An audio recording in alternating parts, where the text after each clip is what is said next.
वाला decision. Welcome to my channel. आज आपको जो है सबसे इम्पोर्टेंट क्वेश्चन से ये वो क्वेश्चंस है जो आपको 12th बोर्ड का जिस दिन पेपर होता है आप उस दिन रिवीजन करके जाएंगे, लेकिन आपकी स्कूल में भी एग्जाम होते हैं उसके लिए भी इम्पोर्टेंट है। तो ये सभी कंपटीशन के लिए इम्पोर्टेंट है। अप्लाइड मैथमेटिक्स हो, चाहे आपके 12th बोर्ड हो, चाहे एनडीए का हो, चाहे एसएससी का हो, चाहे यूपीएससी का, जिसमें भी ये मैथमेटिक्स का टॉपिक आता है 100% आपका सिलेक्शन होगा। आप करो, कॉपी में लिखो और इसके सवालों के आंसर दीजिए और फिर देखिए ये लिखने का बोर्ड में तरीका है, हर कंपटीशन में लिखने का मेथड है, तो आप इनको अपनी कॉपी में लिखकर सोल्व करें। तो देखिए आज 12th बोर्ड का चैप्टर नंबर 3 मैट्रिक्स का पार्ट नंबर आपके पास 3 चल रहा है। ये 3 इंपोर्टेंट टॉपिक है जो 12th बोर्ड के साथ साथ जी मेंस में, एडवांस में, सभी में आपके यूज होगा। तो देखिए फर्स्ट क्वेश्चन क्या है, order of matrix A is 4×3। एक मैट्रिक्स ए जिसका ऑर्डर 4×3 है and B is matrix such that A B का ट्रांसपोज ए का transpose B is possible, find matrix B. बताओ मैट्रिक्स बी का ऑर्डर क्या होगा जबकि ए का ऑर्डर 4×3 है। ये कहता है दोनों पॉसिबल है क्या, एक तो ए का ऑर्डर क्या है 4×3, ये कहता है बी इसमें पॉसिबल है, बी का ट्रांसपोज भी पॉसिबल है और आपके पास ए का ट्रांसपोज, अगर आप इसका ट्रांसपोज करते हो तो 3×4 आएगा, ये बी आपके पास आएगा। तो आपको पता है दो मैट्रिक्स का मल्टीपल तभी पॉसिबल है जब यहाँ पर 4 होगा, यहाँ इसका ट्रांसपोज करेंगे क्या, ये मल्टीपल तभी पॉसिबल है, यहाँ पर 4 है तो यहाँ पर भी 4 होना चाहिए, तो यहाँ 3 है तो यहाँ पर भी 3 होना चाहिए, इसका मतलब यहाँ पर 4 है, क्यों, इसका उल्टा करेंगे तो ये आपके पास आ गए। तो क्या इसका पॉसिबल तभी होता है जब यहाँ 4 है तो यहाँ पर 4 है, यहाँ 3 है तो यहाँ पर 3 है, अपन इसका ट्रांसपोज किया, ये आ गया। इसका मतलब आपके पास बी का ऑर्डर क्या हो गया, बी का ऑर्डर हो गया 4×3। इस टाइप से इसका ऑर्डर आपके पास होगा। ये था क्वेश्चन नंबर आपके पास क्या नाम है पहला। इस तरह से फर्स्ट क्वेश्चन का जवाब आपको देना है। नेक्स्ट क्वेश्चन नंबर आपके पास है सेकंड। लिख लिया सभी ने, अपना आंसर टैली करते चलिए। अब देखिए क्वेश्चन नंबर सेकंड, ए बराबर मैट्रिक्स 2 -1 3 2 -4 3 एंड बी बराबर -1 3 -5 2 4 -6, देन ए प्लस बी का ट्रांसपोज क्या होगा। अब आपको इसको ऐड करके देखिए क्या आंसर आ रहा है। चलिए नेक्स्ट क्वेश्चन नंबर सेकंड का जवाब क्या, ए प्लस बी का ट्रांसपोज, तो देखो 2 -1 3 2 -4 3 प्लस बी का ट्रांसपोज करोगे तो रो को कॉलम में -1 2 3 4 -5 और -6। अब इन दोनों को ऐड करेंगे तो 2 में से गए तो 1 3 3 6 माइनस का 9, कैसे कॉरस्पॉन्डिंग एलिमेंट 3 और 3 कितना हुआ 6, -4 और -5 कितना -9, -1 में 2 ऐड करेंगे 1 2 और 4 6 और 3 और माइनस का 6 माइनस का 3, ये आपके पास ये आ गया। तो देखो इसका ऑर्डर 2×2 है, आप इसका ट्रांसपोज करके ऐड करेंगे तो इसका ऑर्डर भी 2×3 2×3 सेम ऑर्डर आता है। अगर ऐसा नहीं आ रहा है तो अपना गलत होगा आंसर। तो इस तरह से आप बी का ट्रांसपोज करा, ट्रांसपोज का मतलब है इस रो को कॉलम में चेंज कर दिया और ऐड कर दिया, ये आंसर आपके पास आ गया। नेक्स्ट क्वेश्चन नंबर आपके पास है थर्ड, इफ 1 x 1 1 4 3 2 5 2 3 6 5 1 2 3 बराबर 0, फाइंड x। अब यहाँ 1 2 3 बराबर 0, फाइंड x। तो पहले कैसे करेंगे, इस मैट्रिक्स को इससे मल्टीप्लाई करो, फिर इसको इससे मल्टीप्लाई करो। तो देखो 1 को 1 से किया क्या आया, 1 को 1 से किया 1, x को 4 से किया 4x, फिर प्लस का 3 ये आ गया आपके पास, इसको इससे किया 2, इसको 5 से किया 5x और इसको 1 से 2 आ गया आपके पास, इसको 3 और यहाँ पर 6x, ये 6x आ गया, प्लस का 5 आ गया, इंटू 1 2 और 3, इसको मल्टीप्लाई करिए, मल्टीप्लाई करेंगे तो आपके पास x की वैल्यू -9/8, ये आंसर आपके पास आना चाहिए।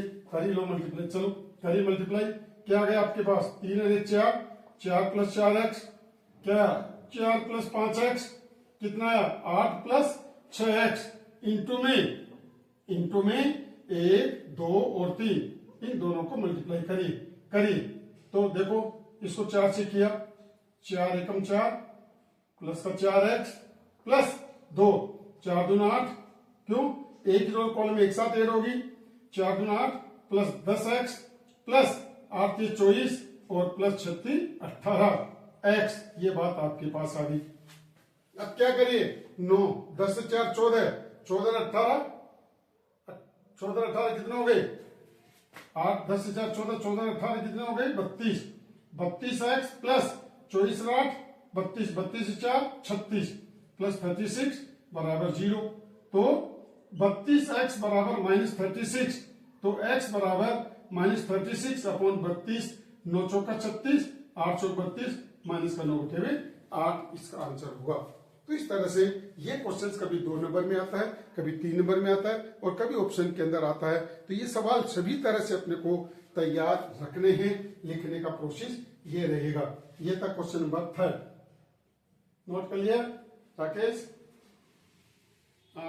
फैजान कर लिया आपने, राकेश फैजान एंड सोन सभी हैं तो चलिएगा, तो आप इनको करिएगा। नेक्स्ट देखिए अब क्वेश्चन नंबर आपके पास है कौन सा, क्वेश्चन नंबर ए, 4th ए बराबर ये दे रखा है सिमेट्रिक मैट्रिक्स। आपको पता सिमेट्रिक मैट्रिक्स क्या होती है, what is symmetric matrix? Symmetric matrix क्या होता है रहमान, अरमान यादव, क्या होगा, क्या है ए का ट्रांसपोज करने पर वापस ए आ जाता है, तो इसका मतलब ट्रांसपोज करेंगे -2 -1 1 है, -1 7 8 7 8 8 माइनस x -3 बराबर, इसके बराबर ये लिख लो -2 -1 1 -1 7 8 और आपके पास ये जाएगा यहाँ पर क्या है 1 -x और -3। आप इसको सोल्व करेंगे तो देखो कंपेयर करो, -x बराबर 8 है तो x बराबर क्या हो गया -8 आंसर। अरमान यादव क्या है आंसर, x बराबर -8 आंसर। चलिएगा इस तरह से ये क्वेश्चन था। नेक्स्ट क्वेश्चन नंबर ए बराबर aij m into m is called horizontal matrix. Horizontal क्या, क्षैतिज मैट्रिक्स किसे कहते हैं, बताओ कब होगी, तो आपका जवाब क्या होगा n ग्रेटर देन m। अगर number of column number of row से बड़ा है तो वो कहलाती है ओरिजेंटल मैट्रिक्स।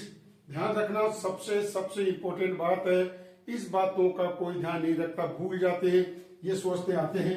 और वर्टिकल कब होगा, जब m n से बड़ा होगा। ये 2 इंपॉर्टेंट कंडीशंस है, सभी ध्यान रखिए, मीना फैजान नरेश एंड सोन सभी इस बात का ध्यान रखिएगा कि ये बातें आपको इंपॉर्टेंट रहेगी हैं।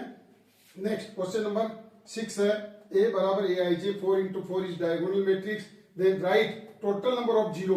बताओ अगर 4 into 4 की डायगोनल मैट्रिक्स है तो उसमें कितने जीरो होंगे, डायगोनल मैट्रिक्स में जीरो कितने होंगे 4 into 4 माइनस का 4, 16 माइनस 4 बराबर 12, ये आंसर होंगे। मतलब 4 into 4 कोटि की अगर कोई मैट्रिक्स है तो उसमें इतने जीरो बनेंगे आपके पास, कितने 12 जीरो होंगे उसके अंदर, चाहे वो आइडेंटिटी मैट्रिक्स हो चाहे वो स्केलर मैट्रिक्स हो, हमेशा टोटल नंबर ऑफ जीरो 12 बनेंगे। नेक्स्ट क्वेश्चन नंबर 7, ए बराबर cos alpha sine alpha minus sine alpha cos alpha, then for what value of alpha. बताओ अल्फा की वैल्यू क्या होगी जिससे ये आइडेंटिटी मैट्रिक्स बने। आपको पता है आइडेंटिटी का मतलब इकाई मैट्रिक्स बने। इकाई मैट्रिक्स कब होती है, जब यहाँ पर 1 0 0 1 होता है, ये आइडेंटिटी मैट्रिक्स होगी। इसका मतलब यहाँ 1 होना चाहिए और यहाँ 0, तो अल्फा की जगह 0 रखेंगे, साइन 0 बराबर 0, इसका मतलब अल्फा बराबर 0 आपके पास आंसर आएगा, अल्फा बराबर 0 डिग्री। नेक्स्ट क्वेश्चन नंबर आपके पास 8 है, देखिए 8वां क्वेश्चन 2x माइनस वाई बराबर 6, 2x माइनस वाई बराबर 6 और y बराबर -2, y बराबर -2 है, y की वैल्यू -2 रखो तो प्लस का 2 हो गया बराबर 6, 2x बराबर 4, कैसे x बराबर 2, आपके पास x की वैल्यू 2 आ गई। तो इस तरह से ये क्वेश्चन 8 अपनी कॉपी में लिखकर आप अपने सवालों को लिखिए और ये सवाल उस दिन काम में आएंगे जिस दिन आपका पेपर होगा रनिंग में। आप इसको देखिए, आपका सवाल का जवाब आपके सामने होगा। इस तरह से ये क्वेश्चंस आपको करने हैं और अपनी लाइफ को चेंज करना है। इसके साथ साथ आपको प्रैक्टिस क्वेश्चन दे रहा हूं। ये 6 क्वेश्चन 7 क्वेश्चन दिए हैं, इन क्वेश्चंस को करिए और एनसीईआरटी की बुक का प्रत्येक सवाल आपको करना है। अगर आप ऐसा कर लेते हैं, आप कभी भी लाइफ के अंदर मात नहीं कर सकते, हमेशा लाइफ के अंदर बहुत आगे बढ़ेंगे। तो आप इस क्वेश्चन को करिए। 2x plus Y, find x and y। 6 और 2 है यहाँ पर, तो बताओ x और y की वैल्यू क्या होगी। नेक्स्ट क्वेश्चन नंबर 2 है x प्लस 1 y माइनस 2/3 बराबर ये x और y की वैल्यू ज्ञात करें। 2 मैट्रिक्स आपको क्वेश्चन नंबर 3 दे रखा है, क्या इफ 2a माइनस b बराबर a, a प्लस 2b बराबर a, बताओ मैट्रिक्स a और b क्या होगा। Next question number 4, if 2 3 5 4 x plus 1 0 y 1 बराबर ये है, बताइए x और y की वैल्यू क्या होगी। नेक्स्ट क्वेश्चन नंबर 5 है x1, ये है, इसकी x की वैल्यू क्या होगी। क्वेश्चन नंबर 6, a बराबर 1 3 2 4 है, find a square plus 3a plus 2i। i का मतलब क्या होगा, आइडेंटिटी मैट्रिक्स। आप इसको लिखिए और आगे देखिए, x इसकी वैल्यू ज्ञात करनी है। Question number 7, x y 3yx 1 2 बराबर 3 5, बताओ x और y की वैल्यू क्या होगी। इस तरह से आपको इन सवालों को करना है। फिर भी आपकी कोई प्रॉब्लम रहती है, आप कमेंट्स बॉक्स में डालिए, 100% आपके मार्क्स आएंगे। आप क्या करते हैं, केवल इनको देखकर छोड़ देते हैं। आपकी मैंने क्या लाइफ चेंज करके मानूंगा, करना तो आपको पड़ेगा। करिए, अपने दोस्तों को सेंड करिए और ज्यादा से ज्यादा बेनिफिट उठाइए और अपनी लाइफ को चेंज करिए। और सभी से लाइक और सब्सक्राइब जरूर कराइए। आपने तो खैर कर दिया, दूसरों को भी कराइए और लाइफ का मजा लीजिए। मेहनत तो आपको करनी पड़ेगी, जो नेगेटिव है वो पॉजिटिव बनिए और इन क्वेश्चंस को करने की